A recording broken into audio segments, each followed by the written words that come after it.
সালাত পড়লে গুনাহ মাফ হবে, গুনাহগুলো নেকিতে পরিবর্তন হবে, এরকম বাক্য বলা হয়নি। যাকাত দিবেন, গুনাহ মাফ হবে, গুনাহগুলো নেকিতে পরিবর্তন হবে, এই বাক্য বলা হয়নি। সিয়াম দিবেন, গুনাহ মাফ হবে, গুনাহগুলো নেকিতে পরিবর্তন হবে, এরকম বাক্য বলা হয়নি।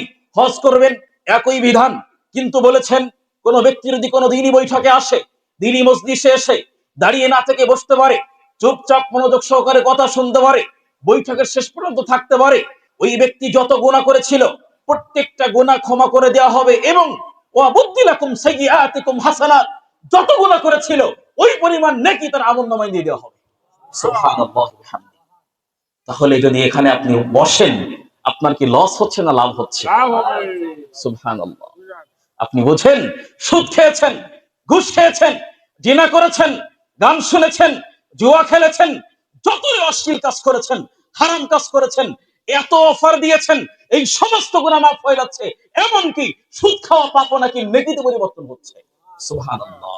বুঝেন, এই অফার শুধুমাত্র যারা এখানে উপস্থিত তাদের জন্য নাকি? যারা এখন শীতকালে মাথার নিচে বালিশ দিয়ে বাড়িতে শুয়ে শুয়ে এই ওয়াজ শুনছে তাদের জন্য না, যারা এখানে বসে ঠান্ডা শীতের দিনে নসিহা শুনছে তাদের জন্য।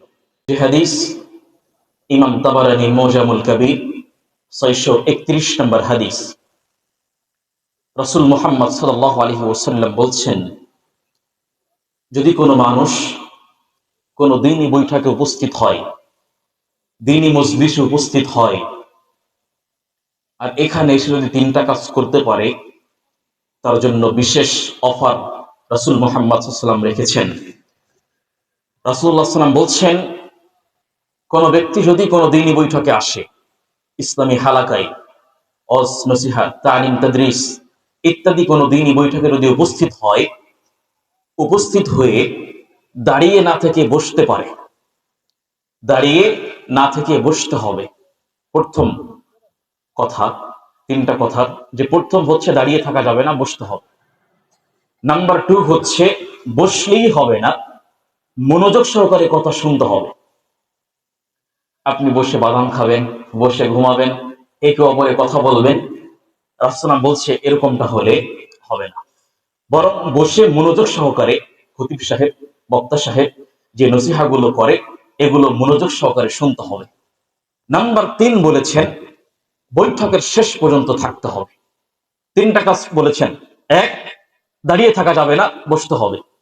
2, বসলেই হবে না, মনোযোগ সহকারে কথা শুনতে হবে। 3, বৈঠকের শেষ পর্যন্ত থাকতে হবে।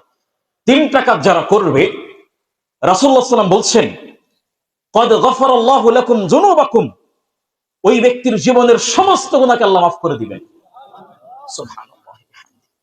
কি বাক্য বলেছেন! হাদিস এখানে শেষ নয়, বরং তিনি বলেছেন জীবনে যত গুনাহ করেছিল প্রত্যেকটা গুনাহ তো মাফ করে দেওয়া হবে, এবং যত গুনাহ করেছিল প্রত্যেকটা গুনার পরিবর্তে ওই ব্যক্তির আমলনামায় যত পরিমাণ গুনাহ ছিল অত পরিমাণ নেকি তার আমলনামায় দিয়ে দেওয়া হবে। সুবহানাল্লাহ। এরকম হাদিস খুব কম আছে।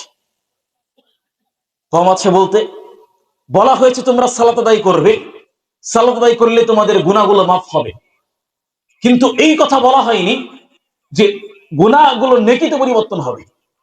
সালাত পড়লে গুনাহ মাফ হবে, গুনাহগুলো নেকিতে পরিবর্তন হবে, এরকম বাক্য বলা হয়নি।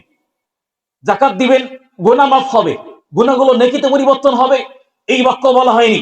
সিয়াম দিবেন, গুনাহ মাফ হবে, গুনাহগুলো নেকিতে পরিবর্তন হবে, এরকম বাক্য বলা হয়নি।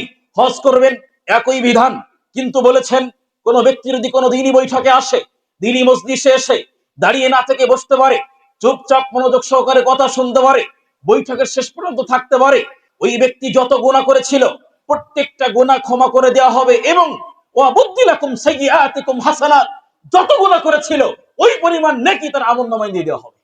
সুবহানাল্লাহ ওয়া বিহামদিহি। তাহলে যদি এখানে আপনি বসেন, আপনার কি লস হচ্ছে না লাভ হচ্ছে? সুবহানাল্লাহ। আপনি বোঝেন, সুদ খেয়েছেন, ঘুষ খেয়েছেন, জিনা করেছেন, গান শুনেছেন, জুয়া খেলেছেন, যতই অশ্লীল কাজ করেছেন, হারাম কাজ করেছেন, এত অফার দিয়েছেন, এই সমস্ত গুনাহ মাফ হয়ে যাচ্ছে, এমনকি সুদ খাওয়া পাপও নাকি নেকিতে পরিবর্তন হচ্ছে। সুবহানাল্লাহ।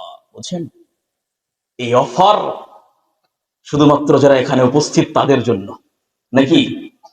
যারা এখন শীতকালে মাথার নিচে বালিশ দিয়ে বাড়িতে শুয়ে শুয়ে এই ওয়াজ শুনছে তাদের জন্য না, যারা এখানে বসে ঠান্ডা শীতের দিনে নসিহত শুনছে তাদের জন্য।